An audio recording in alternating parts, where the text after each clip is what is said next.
நம்ம அடிக்கடிக்கு நான் சொல்லியிருக்கேன், ஒரு சகோதரி மீனை மீன் கூட எடுத்துன்னு போறாங்க.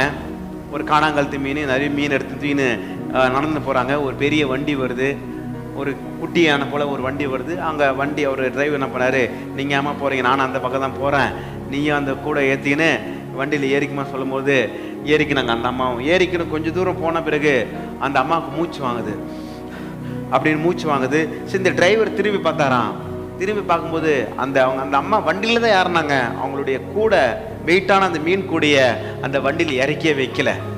அப்போ அந்த வண்டியிலையும் ஏறிக்கினாங்க. அந்த மீன் கூட கீழே இறக்கி வைக்காம அந்த வண்டியோடு கூட அந்த வெயிட்டும் தலைமையில வச்சுக்கினே வராங்க.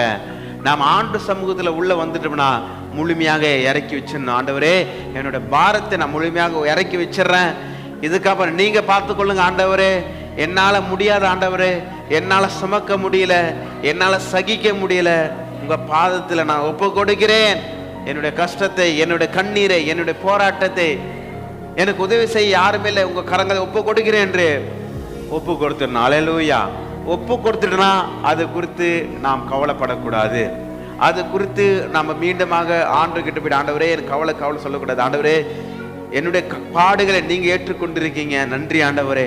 என்னுடைய துக்கங்களை ஏற்றுக்கொண்டிருக்கீங்க, நன்றி ஆண்டவரே என்று ஆண்டவருக்கு நன்றி சொல்ல வேண்டும்.